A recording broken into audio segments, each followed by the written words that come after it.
Alegria, que coisa boa! Meus amigos, boa noite! Boa noite! Good evening, né? Mais tempo que eu não falo good evening, viu? Não dá nada não. Gente, boa noite, muito boa noite. De verdade, uma grande alegria, como não podia ser diferente, de poder retornar a essa cidade, né? Que a gente tem tanto carinho, tanto afeto, tantos amigos aqui na Inglaterra, já feitos, né, nos últimos anos, e ter oportunidade de poder retornar e ter como nossa primeira atividade do Evangelho aqui em Londres, poder falar, né, nessa reunião que é patrocinada espiritualmente pelo nosso amado Francisco de Assis, é de uma alegria sem tamanho. Então, que uma vez mais Jesus, sempre Ele, possa continuar nos envolvendo no coração, nas nossas mentes, nos inspirando de maneira profunda, não é? Para que a gente possa encontrar o caminho de casa, espiritualmente falando, né? Nas nossas almas, a despeito de todos os desafios, né? Que todos nós enfrentamos, lógico, mas sem jamais esquecer da nossa verdadeira essência. Eu queria começar, gente, fazendo uma menção a uma das parábolas mais conhecidas do Cristo. Na verdade, do ponto de vista teológico, ela é considerada a parábola mais conhecida do mundo, né, cristão, e a mais contada e estudada em tratados teológicos, né, em toda a história. Que é uma parábola que nós conhecemos, né, que é a parábola do filho pródigo. Que é uma parábola muito bonita, que eu imagino não seja novidade para a maioria. A gente sabe, na parábola do filho pródigo, muito rapidamente, o que acontece? Jesus nos conta que havia o quê? Pai, trabalhador, 2 filhos. Né? E aí um dos filhos fala, eu quero meu lugar no mundo, eu quero a minha parte na herança, não é isso? Eu quero viver todas as coisas que eu tenho direito. Aí Jesus vai e conta que ele conversa com o pai. Olha que interessante, o pai não põe resistência. O pai fala, você quer viver? Você tem direito. Então toma, pega a parte da herança, dá para o filho pródigo, não é isso? E o filho leva a sua parte da herança. E aí a gente conhece a história. Ele vai, gasta tudo com bobagem, gasta tudo com besteira, bate cabeça para descobrir que a vida não era nada daquilo que o ego dele achava que era. E aí passa por um monte de situações difíceis, passa fome, passa dificuldades materiais graves. E aí um dia trabalhando, né, numa determinada propriedade, ele lembra, nossa, como eu estou comendo mal, como eu durmo mal, até os porcos comem uma lavagem melhor do que a minha, né? Ele começa a refletir a respeito de como que na casa do pai dele o tratamento era infinitamente melhor. E ele toma uma decisão, vou voltar para lá, vou pedir para trabalhar para ele, né? Quer dizer, ele toma uma atitude humilde, ele sai com orgulho, uma empáfia, se sentindo detentor de tudo, mas ele volta o quê? Humilde. E aí, quando ele chega, achando que o pai dele, né, não ia amá-lo, talvez fosse escorraçá-lo, não dá para imaginar, né? Será que ele imaginava que o pai dele ia fazer? O que Jesus conta para nós? Que o pai dele, o quê? O acolhe de braços abertos. Essa história é linda, ela é muito profunda. O acolhe de braços abertos. Até aqui é a parte que a maioria de nós conta, reconta. Eu me lembro que foi a primeira parábola que eu aprendi também na escola. Eu estudei em alguns colégios católicos lá no Brasil, na minha infância, né? Eu formei o ensino médio em escola evangélica, mas quis o destino em alguns momentos que eu passasse por escolas católicas. E sempre aparecia essa parábola, alguém contando. Mas via de regra, sempre o ensino era esse. Nós somos como filho pródigo, assim?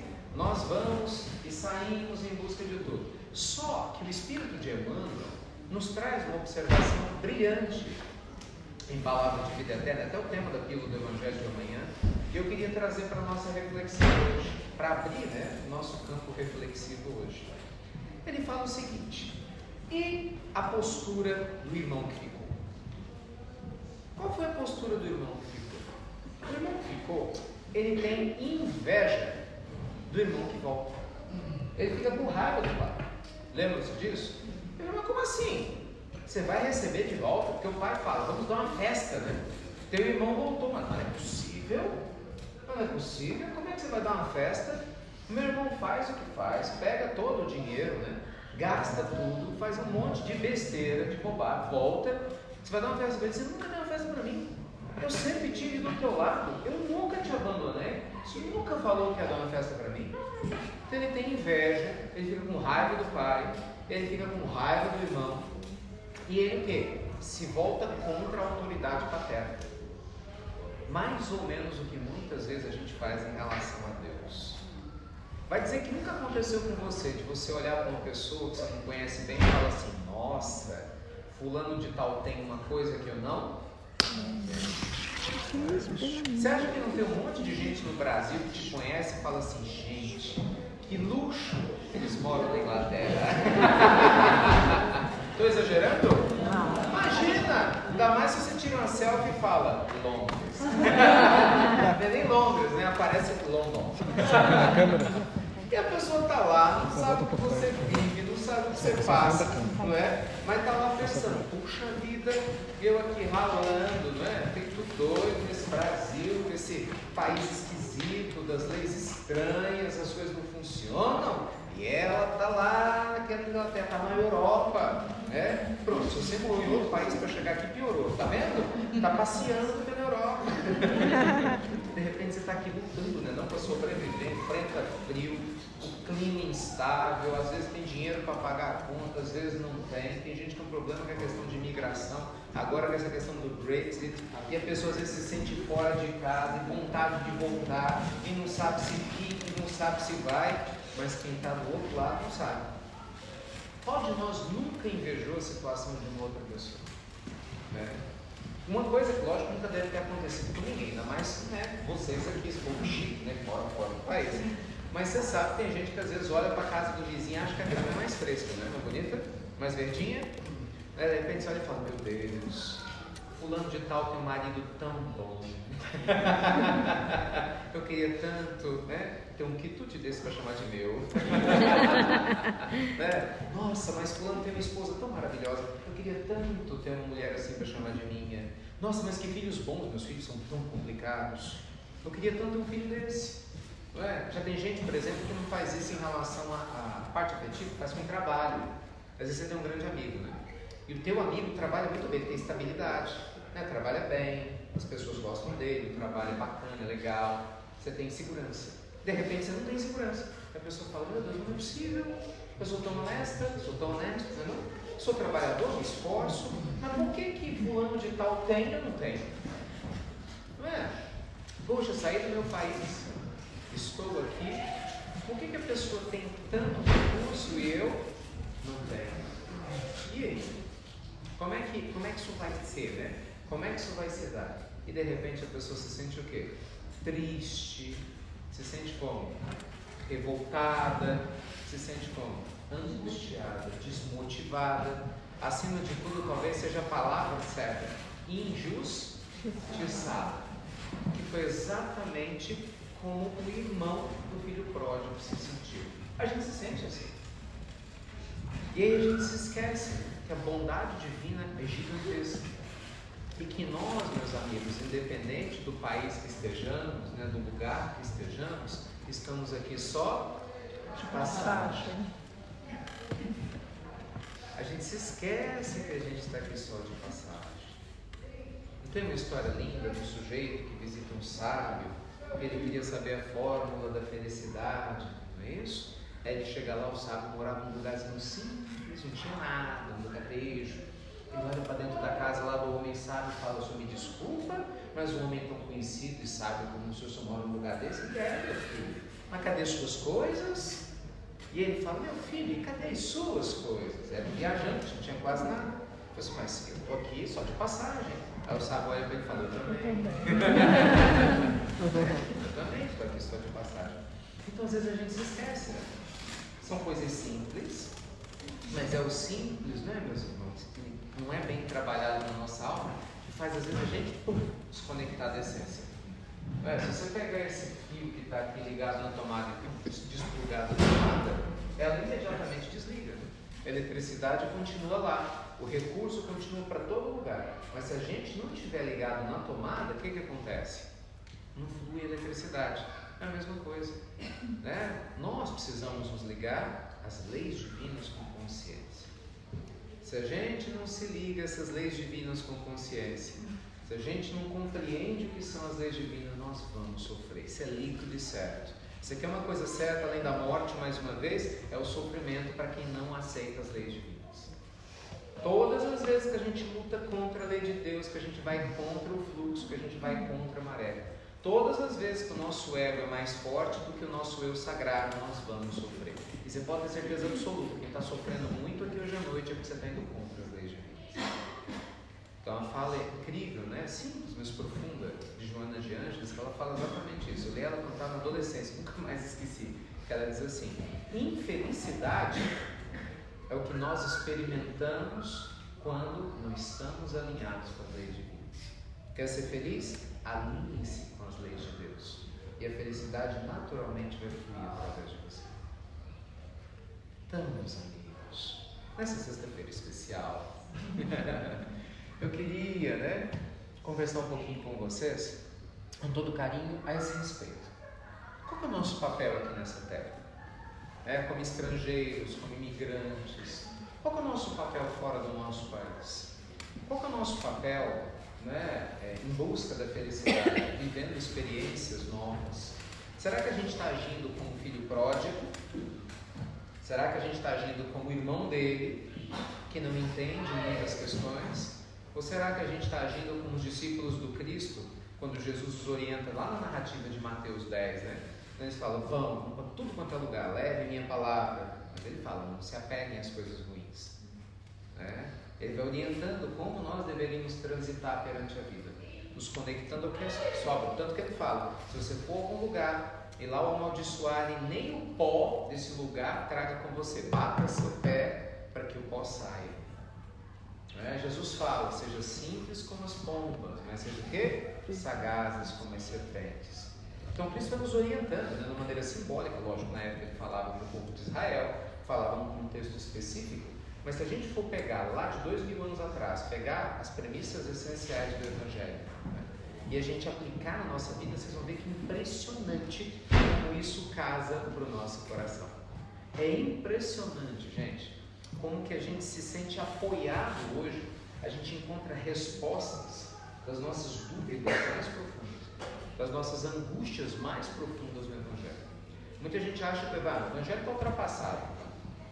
Muita gente fala assim: mas essas coisas são simbólicas demais, porque não entenderam o Evangelho. É incrível, independente da sua religião, da sua orientação religiosa, quando a gente se abre, né, para as leis divinas, todo lugar que nós nos encontramos se torna um lugar sagrado, santificado. Importante. Mas quando a gente não está em conexão com as leis divinas, qualquer lugar que a gente se encontre é um lugar ruim, é um lugar infeliz. Você vê, tem pessoas que têm tudo que a maioria de nós gostaria de ter. Às vezes tem dinheiro, mora numa mansão, né? Cada um de nós projeta o que seria, hipoteticamente, uma vida confortável. Tem pessoas que têm tudo isso. Às vezes você fala: eu queria tanto uma família X, às vezes a pessoa tem, e ela está invejando você em uma coisa que essa pessoa não tem. É sempre assim, né? Sempre um fica buscando o que o outro tem. Eu me lembro de uma história de dois, né, o piloto e o copiloto passando, né, num aviãozinho em cima de uma propriedade, e aí eles, depois de horas e horas, né, voando, longe de casa, um tempão, aí o piloto vê aquele pontinho pequenininho, né, escuro lá embaixo, que é um lavrador, né, porque é propriedade rural, e ele olha e fala com o copiloto: nossa, não vejo a hora de me aposentar. O que você quer fazer com se aposentar? Eu queria ser como aquele cara lá embaixo, tá vendo? Aquele pontinho, que delícia, poder acordar todo dia, né? Do lado da esposa, ele deduziu quanto tinha esposa, né? Do lado da esposa, do lado dos filhos, nossa, poder trabalhar do lado de casa, olha que delícia. Ir lá cuidar da terra, tem coisa mais sagrada do que a terra, sentir aquela terra, ver tudo crescendo, que coisa maravilhosa. E ele foi falando, né? O copiloto falou: é verdade. Será que um dia a gente vai conseguir? Não sei, não aguento essa rotina estressante de voo para um lado, voo para o outro, dorme em hotel, sabe, 2, 3 semanas sem ver a família, tudo complicado na minha casa, eu não vejo os meus filhos crescerem, mas ao mesmo tempo a gente tem endividamento, tem que trabalhar para pagar as dívidas, e o piloto está lá olhando para o sujeito lá embaixo, isso ainda. Só que eu não vi um detalhe, né? O sujeito lá embaixo estava do lado do filho, né, menor. Então, ele olha para o filho e fala: meu filho, Estuda para você não ser como seu pai. Mas papai, eu vou estudar para quê? Aí ele olha para o céu e vê aquele avião bonito passando, ele nunca tinha viajado de avião. Eu só via na televisão, nos filmes, assim, nos lugares, fala, meu filho, quem sabe se você estudar você não consegue, sei lá, ser um piloto de avião. Olha só que vida boa, meu filho, estudo traz vida boa. Imagina, você vai conhecer lugares diferentes, em vez de ficar nesse calor terrível que a gente está tendo nessa terra, você vai ficar no ar-condicionado voando de um lado para outro. Você vai conhecer países diferentes, filho. É bom, né, papai? É, que nem no filme de ontem. Imagina, você vai para Londres. Vai para a Inglaterra. De repente você vai para um lado, você vai para outro. Sempre lugares diferentes. Ai, meu filho, numa boa, você não vai entender isso, não fala para ela não. E não vai ter que ficar o tempo todo lá da sua mulher. Nossa, não aguento sua mulher. Gente, briga demais todo dia, toda hora, trabalha junto aqui perto, nem. Acho que dormir de vez em quando, ficar um tempo longe, faz um bem com um casamento. Estuda, meu filho, estuda que é a melhor coisa que você faz. Gente, é mais ou menos isso. A gente às vezes olha para o lado e fala, né? Outro é mais feliz do que eu. Porque ele está lá no Brasil. Aí o povo do Brasil fala, você, né, fulano é mais feliz do que eu, porque está lá na Inglaterra. Aí às vezes você está aqui e fala, mas eu queria tanto estar lá, porque papai está lá, mamãe está lá, fulano está lá. E se acontece alguma coisa, não é assim? Eu sei que esse é o sentimento que aperta o coração de muitos, né? Se acontece alguma coisa, eu estou aqui. E de repente alguns estão lá, meu Deus, eu queria tanto ter a coragem de fulano e ciclano que foi para lá. Que vontade de também não tive essa coragem. Meus amigos, todo mundo querendo a mesma coisa. E se existencialmente você tem a certeza disso, a misericórdia de Deus permitiu que nessa encarnação nós vivêssemos essa experiência em terras estrangeiras, é porque algum bom motivo tem. E você sabe que em especial nós, brasileiros, ou falamos português, especificamente nesse contexto nosso, já que a gente está falando português, para quem entende português, mas para qualquer estrangeiro, quando ele visita uma terra estranha da sua terra de nascimento, ele tem uma obrigação moral de deixar algo nessa terra. E por isso, talvez muitos de nós experimentem uma sensação de infelicidade e tristeza. Porque os amigos espirituais falam muito isso, porque boas vezes, parte das vezes, o que acontece? Quando a pessoa pensa, vou morar fora, via de regra, o que as pessoas pensam? Quanto eu vou ganhar? Onde eu vou morar? Eu vou ter emprego? Tomara que arranje um marido rico, alguns pensam assim, ou uma esposa rica e maravilhosa. Mas assim, poucas pessoas pensam, como eu posso? Estou exagerando? Não. Entendeu? Como poucas pessoas pensam, puxa vida, que valor eu posso levar para esse país? Como que eu posso deixar a Inglaterra melhor porque eu vou morar lá? Como que eu posso deixar a Itália melhor porque eu vou passar um tempo lá? Qual que é a minha contribuição para Portugal, já que eles vão me acolher agora? Poucas pessoas pensam nisso. Muitas vezes a gente se comporta como sanguessuga, querendo sugar, com muitos estrangeiros que vão para o Brasil pensando da mesma forma. E aí a gente vai ignorando o nosso papel espiritual de evoluir, ajudando todos os lugares que nós estamos passando a evoluírem também. Porque, meus amigos, aquele que desperta espiritualmente, ele jamais permite que ninguém cruze o seu caminho sem se sentir melhor. Madre Teresa, dentro das suas inúmeras falas sábias, ela falava isso, né? Nunca permita que uma pessoa cruze o seu caminho sem que ela se sinta melhor por ter conhecido você. Se isso vale para uma pessoa, imagine para um país, né?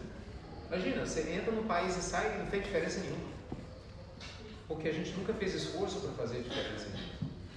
E às vezes a gente pensa que o esforço não é fazer algo grandioso que entre nos livros de história, apareça na televisão. Não! De repente você está aqui e faz coisas tão lindas, sabe? Na conjuntura mais simples.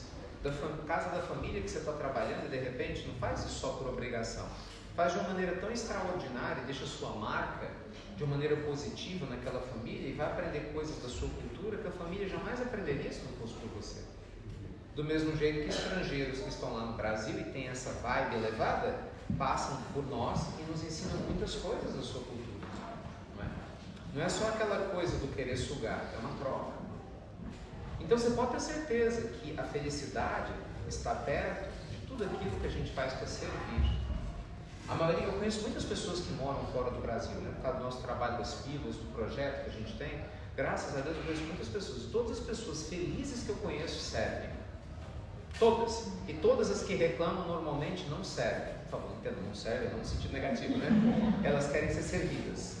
Todas as que reclamam estão reclamando que não tem documentação, não tem um emprego, não tem alguma coisa, sempre não tem.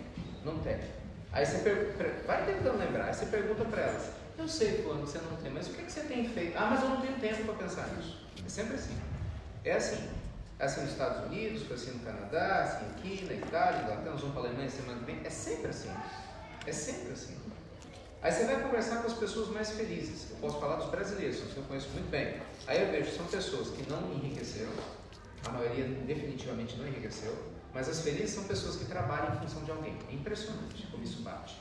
São pessoas espiritualizadas, elas cultivam a vibe espiritual, não necessariamente são espiritas, são espiritualizadas. Algumas são católicas, outras evangélicas, outras não têm religião definida, mas se importam, cuidam do meio ambiente, educam seus filhos para serem pessoas de bem, né? Cultivam a prece como uma forma extraordinária de se conectar com Deus, praticam outras meditação.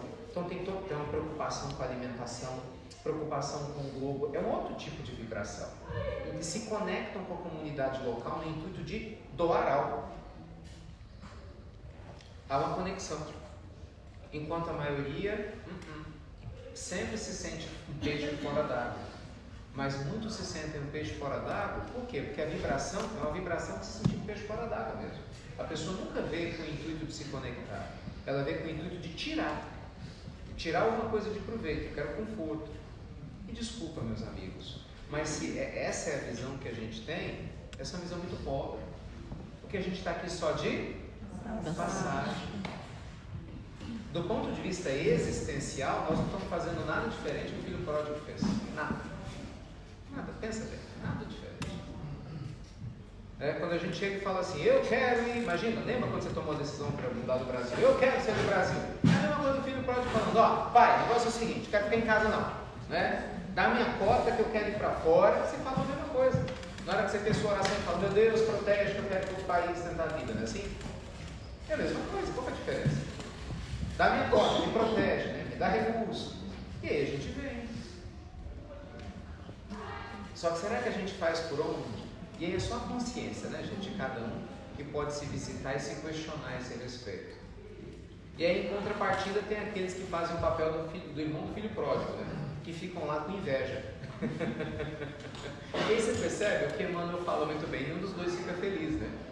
Tanto quem está na ponta, né, do que vai, sai de qualquer jeito, não tem noção da responsabilidade, não é feliz, quanto aquele que fica com inveja de você que veio, também não é feliz. E ele termina brilhantemente o capítulo falando: felizes são aqueles que compreendem a vontade do Senhor, né, e aproveitam cada fase da sua jornada. Gente, isso é muito profundo, meus amigos. É ou não é? Muito profundo. Aonde está a sua felicidade? Está no lugar que você trabalha, no local onde você mora, ou no sentimento que você tem, na maneira como você vive? Onde está a nossa felicidade? É na marca, né, da roupa que a gente, sei lá, empunha, né, no título, eventualmente, que a gente ostente, no status que muitos de nós buscam, ou na paz da consciência, de você poder dormir todo dia sem temer absolutamente nada? Você sabe que a sua alma está serena. Onde está a felicidade? Em todo lugar. Então, assim, esse é um ponto muito central, né? Se a gente internamente não se conectar, as coisas passam, as situações passam. O Evangelho vem sempre nos mostrando exatamente essa realidade. A mudança do nosso padrão vibracional faz com que a gente enxergue as mesmas coisas que a gente via, mas que não observava. A vida não vai mudar. O que muda é o nosso olhar. Sempre assim. Por que você acha que muitos de nós ficam doentes? A gente fica doente para se curar, literalmente falando, né? Literalmente. Você tem a doença do corpo, tem a doença da alma. E muitas vezes a gente cai, né, na doença da alma. Quantas pessoas você conhece que estão tristes ou depressivas? Poucas ou muitas? Entendeu? Desanimadas. Com baixa autoestima. Com a sensação de não dou conta. Eu brinco, né? Nem eu não dou conta, não dou conta. Não consigo. Não tem jeito. Quantos de nós? E aí a gente vai conversar com todo afeto e com todo carinho, com cada companheiro e cada companheira, né? Que lógico, cada um de nós tem a sua dor, tem a sua história, né? Cada um de nós tem a nossa bagagem. Mas é fácil perceber que aqueles mais desanimados, o foco está sempre no problema. É impressionante, é um treino. Cuidado com isso. Nós treinamos demais a nossa mente para a gente ser especializado em enxergar o problema. A gente faz as perguntas erradas. Normalmente a pergunta é: por que comigo? Quem desperta a consciência pergunta: e por que não? Quem está com a consciência ainda fechada é: de novo. Quem desperta a consciência faz a pergunta: Senhor, eu devo aprender com isso que está acontecendo de novo? O outro fala: que droga! Aí esse outro pergunta: como que eu posso ser feliz no meio dessa droga, meu Deus? Inspira. E isso muda tudo. Absolutamente tudo. Gente, não é verbete pronto de livro de autoajuda. Isso é ensinamento do mais profundo e puro, porque todos os lugares da humanidade, em todas as épocas, nós estamos passando pelos mesmos desafios. Os séculos mudaram, os corpos mudaram, mas os desafios são os mesmos. Eles são existenciais. A falta de conexão com o nosso eu mais profundo faz com que a gente tenha a ilusão da solidão, a ilusão da separação. Essa ilusão ela é terrível, porque faz a gente às vezes se sentir abandonado, quando na verdade a gente tem Deus para tudo quanto é lado, nos abraçando de todas as formas possíveis, mas a gente se sente abandonado. É semelhante à televisão que não consegue se conectar na tomada. Entende? A eletricidade está para todo lado, mas a gente não conecta. Não, meus amigos. Nosso amado Evangelho nos convida a refletir sobre como nós estamos cuidando dessa televisão. Qual é o nosso papel no mundo? Qual é o nosso papel aqui e agora? O que a gente pode fazer de especial para tornar cada local que a gente esteja mais especial? Não tem nenhuma vítima aqui nesse salão, nem em nenhum lugar, nenhum de nós é vítima de nada. A gente só recomeça de onde a gente parou. E daqui a pouco a gente desencarna e vai recomeçar de onde parou. Acredite você nisso ou não.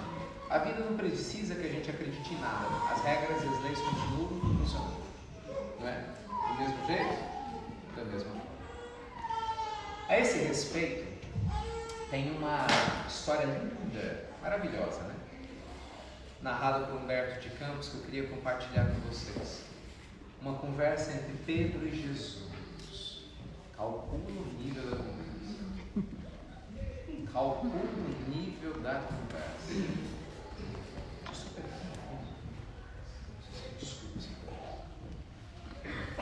Pedro começa a conversa assim. Jesus tinha curado a sogra de Pedro, certo? Aliás, não que eu acredite nisso, lógico, mas você sabe que existe a revista Cara do mundo espiritual. As más línguas falam. Dizem por aí que Jesus, né? Pedro negou Jesus porque ele curou a sogra dele. Obviamente, nós não fazemos parte dessa fofoca, mas a cura tinha acontecido. E a sogra de Pedro estava animadíssima, né? Meu Deus, Pedro, meu filho, você, chegado homem. Muito bem relacionado, né? As coisas estão indo muito bem. E aí Humberto de Campos começa contando exatamente isso. Nossa, a sogra de Pedro estava encantada com Jesus.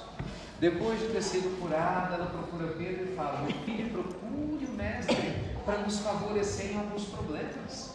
Eu sei que ele é muito procurado por muitas pessoas, mas você está do lado dele, né? Ele gosta tanto de você. Olha só, o tráfico de influência, desde aquela época, né? Está lá do lado de você, procura o mestre. São tantas dores que nós passamos, não é justo essas dores. E aí Pedro fica meio desconfortável com aquela situação toda, né? E ele, com muito jeitinho, procura Jesus. E como Jesus, generoso como sempre, obviamente sabia o que estava acontecendo, mas não toca em nada, deixa Pedro falar. Ele fala: mestre, são tantos problemas que nós passamos, tantas dificuldades. Mas por que tantas dificuldades? É tanta desigualdade, mestre. Ele dá um exemplo. Vou lhe dar um exemplo. Joana tem tanto dinheiro, né? Tem tantas servas. Minha esposa, coitada, cuida de legumes. Eu me esforço tanto para poder pescar, para poder ter acesso aos peixes para sobreviver. Olha, Levi tem tanta facilidade material. Levi era Mateus, né? Cobrador de impostos, ganhava bem. Então ele vai falar, Jesus ouvindo, né? Quer dizer, aquela conversa, a gente fala em Minas, conversa de Cerca Lourenço. Ai, como é que ela vai traduzir isso para o marido dela? Cerca Lourenço. E aí Jesus observando, né? Jesus observando.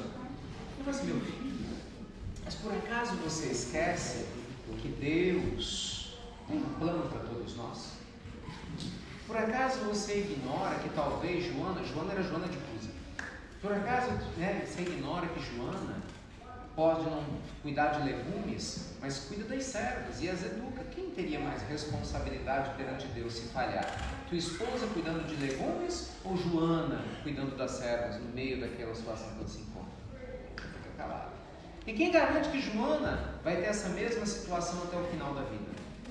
E realmente não teve, né? Quem conhece a história de Joana de Cusa sabe que, pelo contrário, ela foi martirizada, ela e o filho, queimados vivos, né? Defendendo o nome do Cristo. Então, meu filho, toma cuidado, né? E aí Jesus vai orientando Pedro de que cada um de nós vive o que precisa, no contexto que precisa, até não precisar mais. Se ainda vive, é porque ainda precisa. Não aprendeu o que tinha que aprender. A conversa é linda, é profunda. E Pedro fica pensativo. E aí Jesus fala, meu filho, na hora da dor, na hora das dificuldades, aí Jesus manda indireto para ver se ele falava para a sogra, né?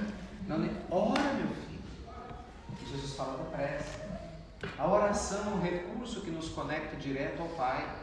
E aquele que ora reúne dentro da própria alma a capacidade de vencer suas dores, né? Seus desafios. E aí Jesus convida Pedro a orar. Isso é uma conversa íntima, gente, entre os dois. Sabe quando você tem uma conversa entre amigos, né? Você vai buscar alguém para compartilhar uma dificuldade, aí a pessoa te orienta. Isso que Jesus fez com carinho. Aí passa um tempo. E aí Pedro pensou, aí voltou, né? Aí voltou. Mas mestre, mas eu não estou dando conta. Só ele que não dava, né, mestre?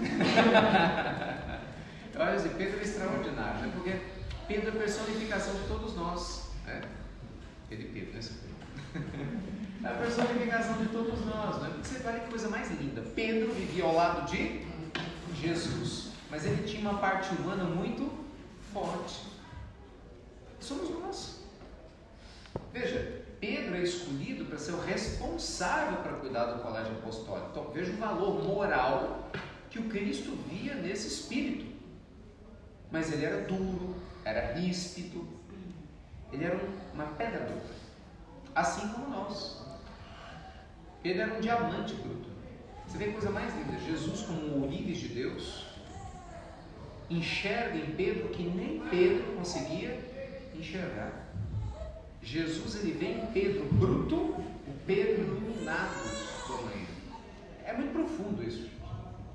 Deus vê em nós, o mundo espiritual, o seu anjo protetor, vamos ser bem específico aqui, o nosso anjo guardião, os espíritos amigos que estão mais perto de nós. Eles veem em você coisa que nem você enxerga em si mesmo. Eles veem na gente algo que nem a gente enxerga. Às vezes tem muitas pessoas que falam assim, meu Deus, o que é que eu estou fazendo na minha vida, né? Quem sou eu? Eu acho engraçado, a gente fala assim, qual é o seu nome, perdão? Fala assim, Raica, você vai no centro, reza pra mim, não é assim?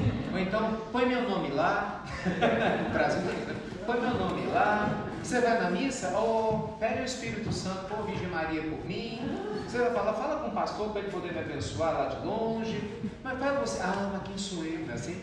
Quem sou eu? E de repente, exatamente essa pessoa, que ninguém dá nada, que ela própria desconfia de si, que Deus mais espera e mais confia. É sério isso? Olha a parábola do bom samaritano.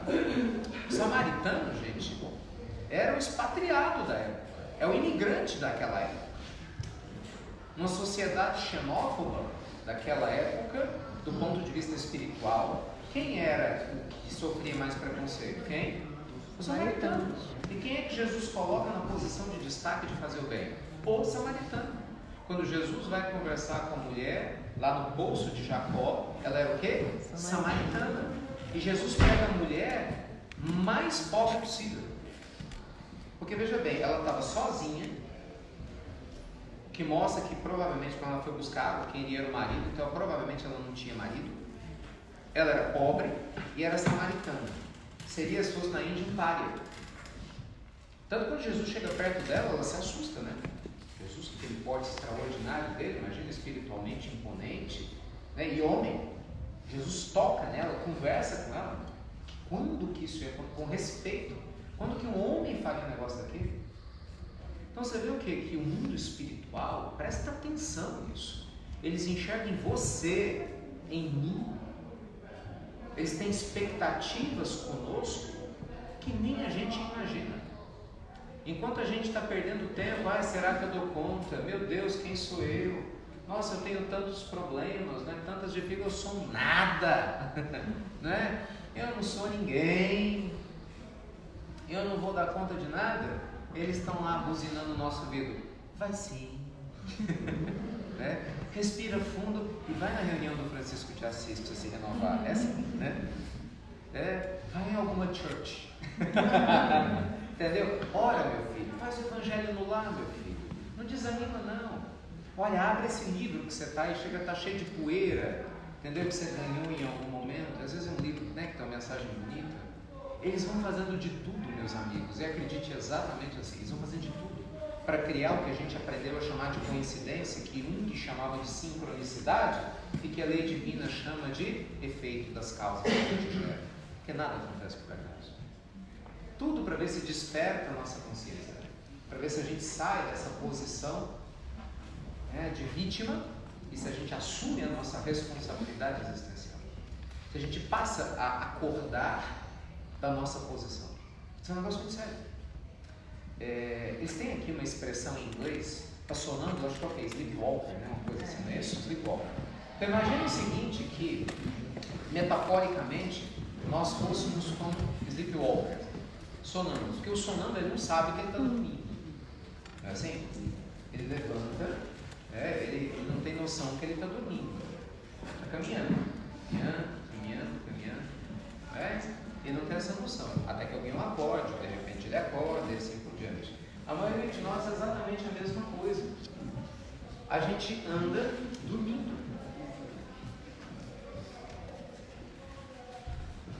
A gente sonha com a solidão, a gente sonha com medo, não é? A gente sonha com aquela sensação de eu não dou conta, eu não consigo, quem sou eu, pobre de mim. E a gente não vê. E se esquece de quantas coisas fantásticas nós temos. Meus amigos, na época do Cristo as pessoas saíam para viajar, não tinha avião não, era a pé. Como dizia o pessoal lá da minha terra, lá no interior do Nordeste, expresso canelinha. Entendeu? Andando a pé. Imagina aquele sol da Palestina, 40 e tantos graus. Não. Dependendo de alguém para te dar morada. Momentânea, né? Imagina que loucura. Para ver se dava um denáriozinho, né? Um talentinho, uma besteirinha. Tem que entender que o imigrante daquela época, ele não tinha absolutamente nada. Se você for pensar, hoje, só da gente estar num lugar que tem água encanada, um chuveiro para você tomar um banho quente, é verdade, você tem hoje mais conforto do que os reis de antigamente não tinham. Não é curioso isso, a gente poder parar para poder pensar nisso? Hoje, por exemplo, a gente tem momentos como esse, né, que a gente pode livremente professar nossa fé, se encontrar, independente da religião, confraternizar, fortalecermos uns aos outros, né, para a gente se apoiar. Algo que naquela época eles tinham que fazer isso nas catacumbas, porque alguém podia capturar e jogar para um monte de fera faminta comê-los. Então a nossa condição hoje é infinitamente melhor. E a gente tem que tomar cuidado, porque se a gente não vigiar, a nossa posição emocional parece igual. 2000 anos passaram, mas se a gente não tomar cuidado, a nossa emoção, ela volta a ficar 2000 anos atrás. Vibrando aonde? No medo, na angústia, no receio, na insegurança, no rancor. Então, meus amigos queridos, que nessa sexta-feira linda, Relembrando o próprio Francisco, né, que rodava de um lado para o outro, naquela região extraordinária da Úmbria, né, levando a palavra do Cristo. Ele que não teve medo de ir a outros locais, né, de encontrar Saladino, de se arriscar fisicamente no meio de uma guerra perigosíssima, né, a Inquisição, que de santo não tinha nada, para poder empunhar a paz, para levar as lembranças, né, dos ensinamentos do Cristo. Que a gente se inspire e também não tenha medo de viver. Eu sei que muitos estão aqui e têm grandes dificuldades, todos nós temos, mas não deixe a sua dificuldade ser maior que a sua fé. É sério isso. Sabe, não deixe a sua dúvida sobre o amanhã impedir você de acessar a sua criatividade, de acessar a sua espiritualidade. Lembre-se, nós temos grandes recursos. Nós temos o evangelho no lar que a gente pode e deve fazer, e é uma pena que muita gente não faz. É uma pena, você não tem noção. A pessoa que não faz o evangelho no lar é como uma pessoa metaforicamente que não toma banho. Literalmente, porque se você deixa de cuidar da tua alma constantemente, todo dia, é metaforicamente uma pessoa que não cuida do corpo, você não pratica higiene do corpo. E é curioso, né? Porque se a gente faz a higiene do corpo diariamente, escova os dentes, toma um banho, ora, por que não cuidar da alma? Você não vai cuidar da alma? A gente já esperava que uma vez na semana, uma vez no mês, quando tem um trabalho social, quando tem uma charity precisando de ajuda, né? Por que a gente não pode todo dia separar 15, 20 minutos e falar, vou cuidar da minha alma, vou me manter conectado com o meu eu sagrado, com Deus? E você pode fazer isso na sua linguagem, isso é que é mais lindo, entende? Você pode fazer, você é espírita, você pode abrir o evangelho, você pode assistir uma palestra, você pode, sabe, abrir um livro de mensagens. Ah, mas eu não gosto, eu sou católico, não tem problema, abra a Bíblia, né? Vai ler o livro do Salmo, eu sou evangélico, é a mesma coisa, vá ler o Antigo Testamento. Eu sou budista, ótimo, vá fazer seus sutras para Buda, vá meditar, eu sou muçulmano, converse com Allah, mas tenha todos os dias um momento seu com Deus, ou com quem você chama de Deus, não importa, mas se conecte, porque todo dia a gente tem um momento com ansiedade, já notou? Todo dia a gente tem um momento com dúvida, com medo. Não é justo, entende? Todo dia a gente tem um momento de pensamento negativo. Peraí, entende? A conta não fecha. 2 pesos, 2 medidas. Né? Então, se o Senhor da vida nos deu o nosso livre-arbítrio, vamos usá-lo com sabedoria. É sério, eu sei que não é fácil, de verdade, né? Eu sei que não é fácil estar vivendo no exterior, num país estranho, ao seu de origem.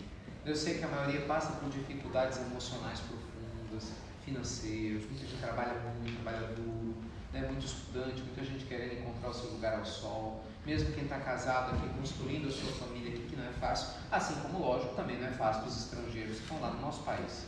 Esse é um desafio para qualquer pessoa, né? Mas lembre-se, se a gente não pode, por enquanto, mudar o que está do lado de fora, pelo menos a gente pode mudar? É claro, gente. Olha a fala extraordinária de Jesus. Vinde a mim, todos vós que estáis, me ajudem, cansados e aflitos, e eu vos aliviarei. Jesus não fala que vai tirar de nós o problema, mas ele deixa claro que quem vai até ele alivia. Por que ele alivia? É o problema que diminui ou a gente fica mais forte? É claro, esse é o ponto. O apóstolo Paulo, quando foi preso, as suas preces não fizeram ele ser libertado, não impediram que ele fosse decapitado, porque esse era o destino dele no final das contas. Mas as suas orações, a sua fé extraordinária fez com que ele vivesse tudo que ele tinha que viver com a dignidade, com a paz de que só quem tinha conexão com algo maior é capaz de ter. Então a oração muitas vezes vai nos libertar de muitas coisas e outras vezes ela vai nos fortalecer para a gente seguir adiante. E foi isso que Jesus, eu terminei a história ainda, falou para Pedro. Meu filho, ore, pai, mestre, eu não sei, nos ensina a orar. E então a oração mais conhecida da história, pelo menos ocidental e cristã, nasce. Eu bem, mal sabe o povo que nasceu indiretamente por causa da sogra de Pedro. Vai falar mal da tua sogra para você ver. Porque foi lá a linha de causa e consequência. E aí Jesus vai e fala com Pedro, junto com a multidão que lá se encontrava. Vou ensinar assim. Quando for orar, então fale assim: Pai nosso, que estais nos céus. Olha só a oração. Eu vou ser breve, eu sei que nós temos horário aqui, né? Mas eu vou passar rapidamente, assim, por frase do Pai Nosso. Olha que coisa mais linda. Né? Vamos lá, todo mundo me ajuda, por gentileza. Pai Nosso, que estais no céu. A primeira coisa que Jesus fala na oração mais conhecida, qual que é? Reconheça que o Senhor da vida está em todos os lugares. Segunda frase. Santificado seja o vosso nome. Segunda coisa é reconheça como é grande o nome de Deus. Quer dizer, admire Ele. Reconheça essa importância. Venha a nós o vosso reino. Terceira coisa, as leis divinas. Venha a nós o vosso reino. O que é o reino de Deus? É a lei divina. Quer dizer, aceite a lei divina. E essa quarta frase é a melhor de todas. Qual que é? Seja feita a vossa vontade. Ai, gente, depois que eu estou ficando mais velho, eu não escuto direito. Como é que é? Desculpa. Seja feita a vossa vontade. Ai, cai o cabelo e a audição fica pior. Como é que é mesmo? Seja feita a vossa vontade. Ai, perdão, como é que é a sequência? Só aqui? Assim na terra como no céu. Ah, entendi. Em todo lugar, então. Ai, ai. Essa é a frase. Veja, na oração mais importante da história humana, Jesus nos ensina a confiar absolutamente na vontade de Deus. Será que a gente está confiando? Aí é cada um com a sua consciência. Não é? Seja feita... Não, mas é verdade, cada um a gente tem que se visitar, né? Seja feita a vossa vontade. Porque não é fácil a gente se entregar, não é? É fácil orar, falar, mas sentir... Falar assim, na hora que o bicho está pegando, né? Na hora que a situação está apertada, você fala: meu Deus, eu não dou conta, mas estou aqui. Não é? Como os jovens falam no Brasil, #tamo juntos, Senhor. Não abandona, não. Porque não vai, né? A gente que abandona Deus. Deus nunca abandona. É um desafio. Mas você está vendo, a primeira parte do Pai Nosso todinha, Jesus não pede nada. Presta atenção, que gente, é muito profundo. A primeira parte da oração mais importante da história, Jesus não diz para ninguém pedir nada. Ele fala para reconhecer a grandeza de Deus. É como uma árvore frondosa. Para ela crescer na sua copa e oferecer frutos, ela primeiro cresce nas suas raízes. Então a gente tem que crescer nessa conexão com as leis divinas, confiando nas leis divinas. Entendendo que nada acontece por acaso. Entendendo que se você estiver conectado com Deus, a sua prece, sabe, no seu momento interno, você vai sentir o que fazer. Se você não está sentindo o que fazer, ou a conexão não está boa, porque você não tem que fazer nada, tem que aprender a cuidar do que já tem. Então a gente vai aos poucos entendendo como que a vida funciona. Tem hora que a gente tem que ter resignação, porque não tem nada para fazer a mais, é passar pela prova mesmo, é o túnel escuro. Você está no túnel escuro, tem que passar por ele, então tem que passar por vigilância. Tem hora não, que a gente tem que mudar o rumo. A gente sente, não, estou sentindo que eu tenho que fazer uma mudança na minha vida. Estou sem coragem, você sente. Bem, aí Jesus vem para a segunda parte do Pai Nosso, me ajudem por gentileza. E o pão? O pão nosso cada dia nos dai hoje. Ele já muda. Assim, ó, se na primeira parte você aceita Deus, reconhece que Ele tem em todo lugar, se conecta com a lei divina e sua fé está robusta, você acredita na lei divina, você sabe que não está sozinha, você sente que não está sozinho, pronto. Aí agora peça? Não. Agora agradeça. Nada de pedir no Pai Nosso. Segundo o ensinamento do Cristo é agradecer tudo, a começar pelo pão de cada dia. É muito profundo. Olha a sequência do Pai Nosso. E aí depois ele vem com outra frase linda. Qual que é? Assim? Deixa eu contar uma coisa para vocês. Um dia Chico Xavier, nosso amado Chico, estava voltando para casa depois de uma reunião lá em Verado. Estava chegando perto de casa, aparecem 2 assaltantes. Eu falei assim: vai escolher alguém ruim para assaltar assim lá? Logo tem. Aí vão assaltar o Chico. Ele diz: passa tudo que você tem. Logo quem, né? Mas eu não tenho nada. Aí um deles mais bravo, passa, revoltado, passa o que você tem. Meu filho, me desculpa, eu botou a mão no bolso, eu não tenho nada. Aí o outro reconhece o Chico, ele vai, para com isso, você não tá vendo quem que é ele? Ele é o Chico Xavier, eu sei lá quem que é. Você para com isso, ele ajuda minha mãe.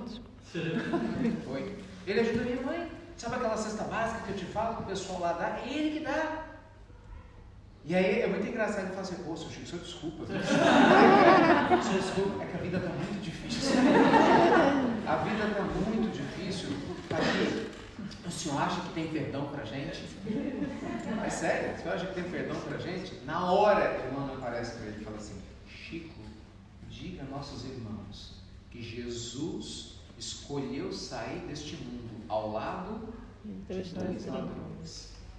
E um deles era o bom ladrão. Dimas, né? Ladrão arrependido.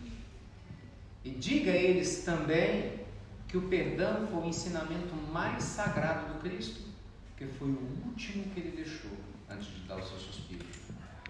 E aí Chico vai relembrado por Emmanuel na fala do Cristo: perdoa-os, ó Pai, porque não sabem o que fazem. Aí a gente volta, estamos viajando, né? De ponto em ponto. Agora volta para o Pai Nosso. Perdoai as nossas ofensas. Por que Jesus nos orienta a perdoar? Porque ninguém é feliz na vida se não perdoa. Não tem como. Na multiplicidade de existências que a gente tem, se a gente é incapaz de perdoar o outro que nos fere, se a gente não dá conta de perdoar o corpo nosso que não está do jeito que a gente quer, se a gente não consegue perdoar a vida que não traz para nós aquilo que a gente espera que ela traga, entende? A gente não consegue ser feliz. Por incrível que pareça, meus amigos, o perdão é um dos ensinamentos mais difíceis da nossa alma. E às vezes a gente fala assim, mas eu não tenho nada contra ninguém. Realmente, às vezes não tem contra ninguém. Talvez tenha só contra você. Contra ninguém? Olha pra dentro. Não é, uai. Como a gente falou aí, às vezes você tá com raiva de si mesmo. Está faltando o que? Perdão. Então talvez o perdão que o Cristo fale, talvez não é só um perdão externo para terceiros, é também um perdão para quem? Para a gente. É o auto-amor. É entender o seu ritmo, o seu processo, se perdoar pelo que você não deu conta de fazer. Sabe, se perdoar pelas vezes que você queria estar lá no Brasil do lado de alguém que você amava, mas não deu tempo. Mas você está se esforçando aqui. Você ora por essas pessoas e você pede a Deus por elas. Né? Então vamos lá para a gente fechar. O que é que ele fala na sequência, no finalzinho? E não?